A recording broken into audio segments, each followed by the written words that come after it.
Okay. All right. Coming off the bye week, it's been a good situation for us here the last 2 days. Gave them Friday, Saturday, Sunday off.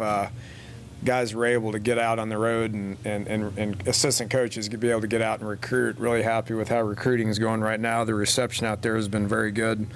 The team, our theory and motivation on this is to get them away from everything Friday, Saturday, Sunday, come back Sunday night. We had a great day yesterday. Typically give them a Monday off, but today was a no school day because of fall break. Today is no school because of fall break, so it plays into our hand on being able to get ready to play Texas Tech, which had a good day yesterday with that, and had meetings and another lift this morning to be able to get them ready as well. So they've done what I've asked them to do once again, which come back in the right frame of mind and be energetic and be excited about the task at hand. And the task at hand is once again tough. We didn't play very well the last Big 12 game that we played. Good news is we get to get out there and have a chance to redeem ourselves against another top 20 opponent that's undefeated. I think this is the fourth time that we've played a undefeated team. Fourth time in the Big 12, I guess, that we've played an undefeated and ranked team. So, the challenge is large, but I can assure you that we are up for the challenge, and we will put our best foot forward here this week, not only in preparation, but on game day at Saturday. I would expect a very festive atmosphere in Morgantown on Saturday. I don't know why that wouldn't be the case. I would assume everybody would be excited about getting to the game on Saturday at noon. We've done this, I guess, this 3 other times. This will be the 4th time that we have went through the routine of a Friday, Saturday where we play a noon game. So we'll be prepared for that.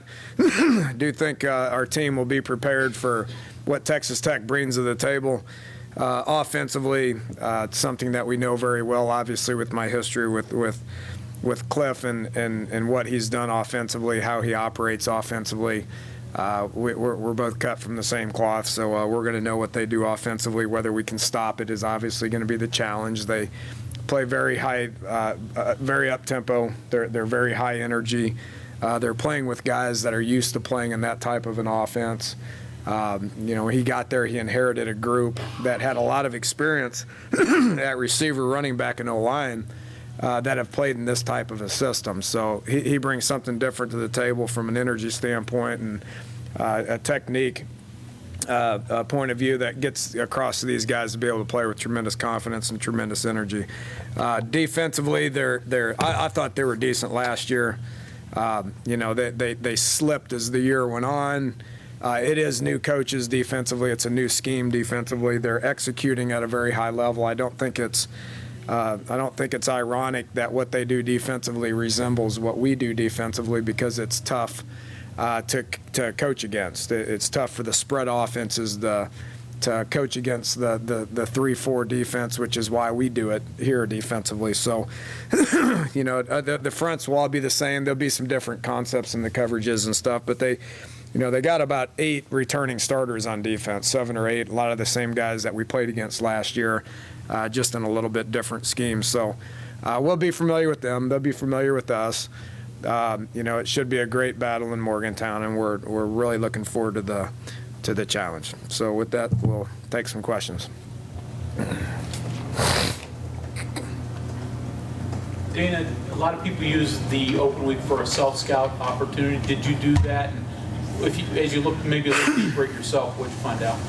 Well, yeah. I mean, everybody does that to a certain extent. We looked at it like everybody does to try to develop tendencies. Offensively, we've been subpar at everything, so there's really no tendencies. The only tendency is we're not great at anything. So I do. We looked at it very closely. We have identified as coaches, kind of what we do well, what we don't do well. what the direction of our offense is going, where it's going, who needs to play, who doesn't need to play. We're not shifting guys around as much as we have. So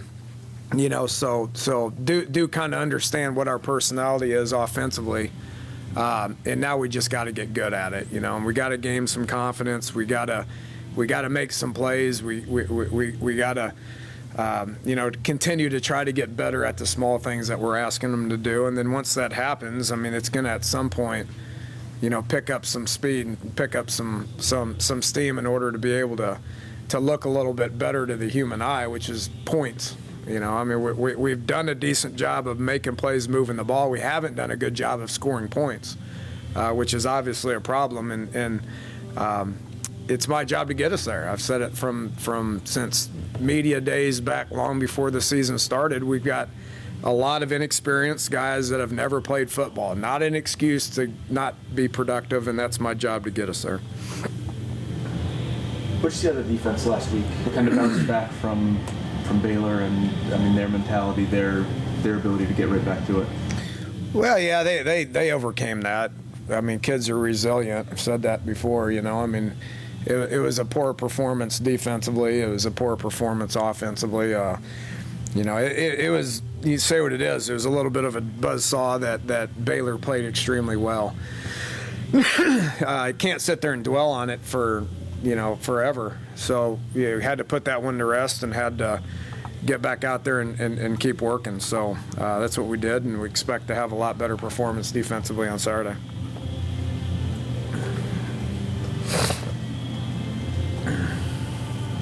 Best part of your bye week. What problems did team present?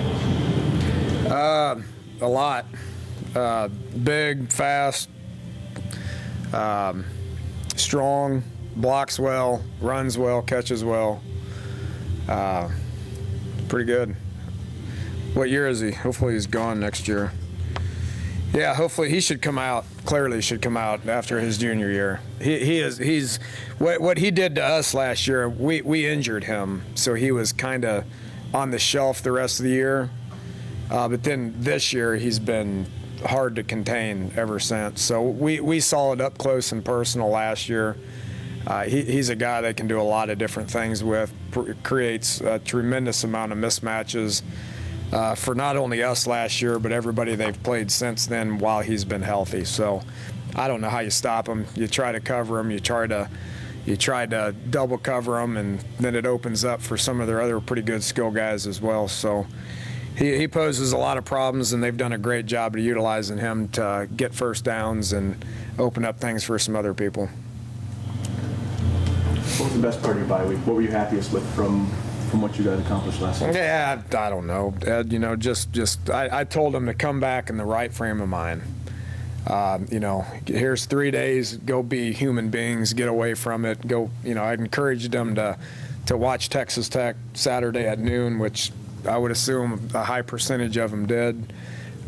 Enjoy some time off. Enjoy some family time. Come back ready to work. And had a great day yesterday. Have had a great morning so far this morning. So I would think, probably just to regroup and re-energize more than anything.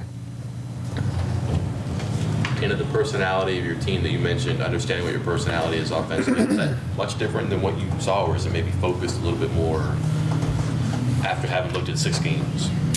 It's kind of been heading that direction. It's no secret that we're going to try to establish the run. That we want to be a little bit more physical up front than what we've been in the past. We've done a pretty good job, in my opinion, of getting the play started in the run game. Haven't done a great job of getting the play started in the pass game, which they have to go hand in hand in order to be able to be a good offensive football team. You got to be able to do both. Whether you focus on one or whether you focus on the other, you got to be able to do both. And we've had a more difficult time in the pass game for a lot of different reasons. And that's not an excuse to not be successful. We got to get better at that, and we focused on it. So inexperienced guys all around, catching balls and running routes and timing with the quarterbacks, because the quarterbacks are inexperienced, or because we're playing 3 of them or whatever it is. Just got to get better at it and get the play started and be able to take advantage of plays downfield when they crowd the box and take away the run. How much does your playbook change depending on which quarterback's in the game? Does it change at all? It changes a little bit. It changes a little bit. There's certain things that each guy does well, and I'm sure it's going to come up. And it's got to be a point to where, you know, it doesn't matter who the guy is. I mean, we got to be able to execute, and we've had enough snaps with each of them to be able to know what they do well and what they don't do well, to where everybody else around them's got to identify that and execute the play that's called. You know, what we're going through, which is unfortunate at the quarterback spot, a lot of other teams are going through it as well. You know, it's happened at Texas, it's happened at Texas Tech, it's happened at Kansas State, it's happened at Oklahoma State, it's happened at Oklahoma. I mean, everybody else is dealing with the same thing, and nobody can use that as an excuse not to be successful. So we've got 3 quarterbacks that we can put out there and we can play. You know, and regardless of which one we do it with, we got to be able to execute plays based on what play is called, and that's what the job of everybody else around the quarterback is. Would I prefer it to be different? Absolutely. I mean, so would everybody else in the Big 12. And if you look at the top teams in the country, I mean, the top 10 or so teams in the country all have very solid quarterback play with one quarterback. You know, it's the way it was in the Big 12 last year. You know, everybody had a solid, seasoned, experienced quarterback, and the offenses were generating a lot more yards and points last year than they are this year. It's just the way it is, and everybody, including myself, has got to deal with it. So how did your injured quarterbacks fare on Monday? Good. I thought, you know, the week off really did Clint well. You know, Paul is doing the same thing that he's done each and every week.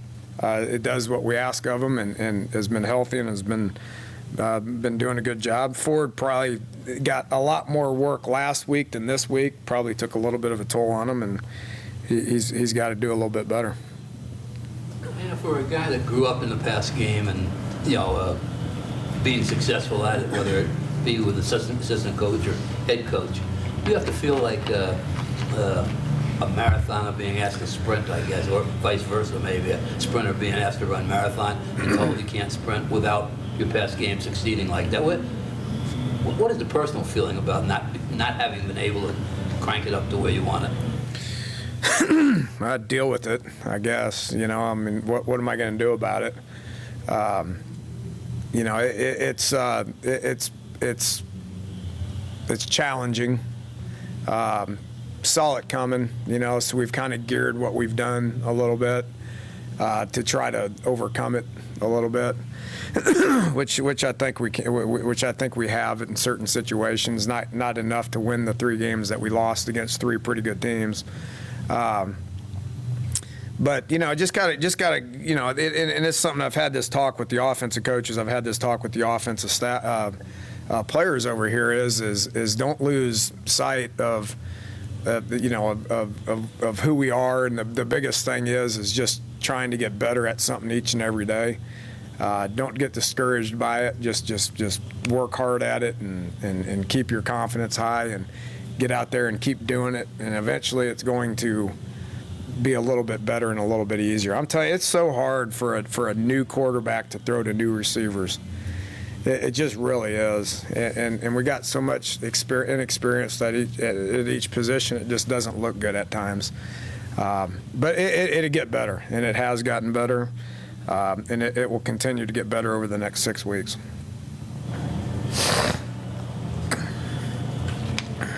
Danny, your third down numbers, conversions on offense aren't great. Atrocious. Okay, your word. Obviously, that's a third down thing, but are you looking at first and second down to make those easier? Because it doesn't seem like you've been able to do what you want to do to set up good third downs. It's part of it, you know. And you know, our offensive philosophy is, regardless if it's third and short or third and long, we got things in the playbook that we can call to be able to convert that. But you know, that's defense does different things on third down, which poses a lot of problems for offense. Texas Tech does a good job on third down. You know, they're getting off the field 72% of the time. I mean, that's pretty good. So, you know, defenses change what they do. offenses need to be able to adjust to that. You know, we're still trying to figure out how to do things well, as opposed to you getting to a point offensively where you're not trying to figure out how to do things well. You're trying to really focus on what the defense is and how to attack it, and attack it successfully. So, you know, with an average offense and a lot of inexperience at key positions, it's tough to get first downs on 2nd and 5, let alone 3rd and 5.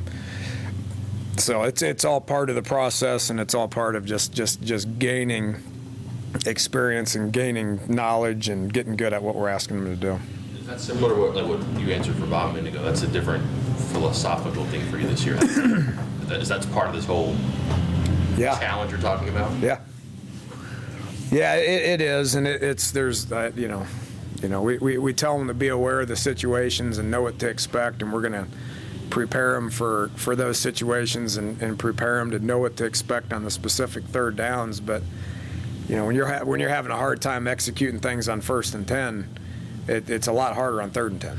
So you just got to get good at making routine plays. You got to get good at just simple execution of what the play is, and try to put the ball in play and get positive yards. The more success you have doing that, you'd be surprised how many routine plays turn into bigger plays.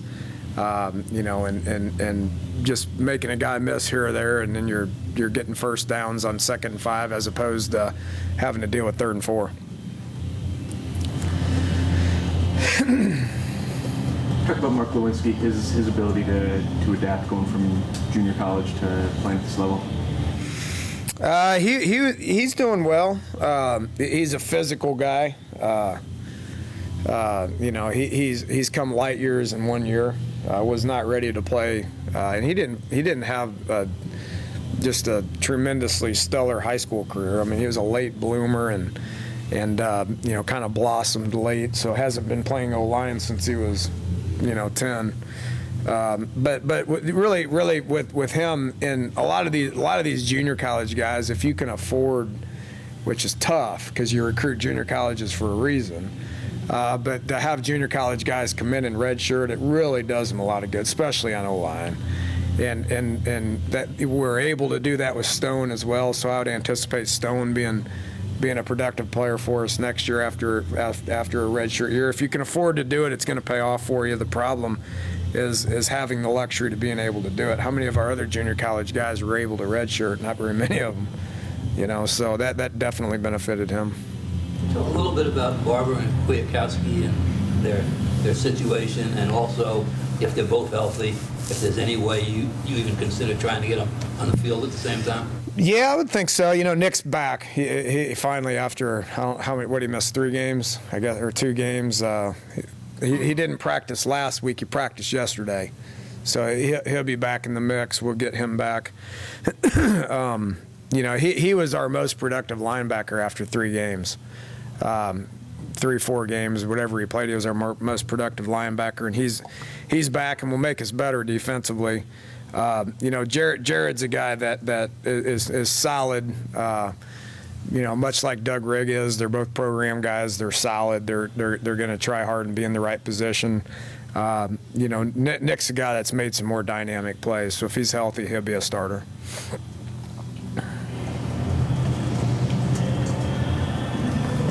Anybody else health-wise? You said Nick's probably going to be back. Anybody else?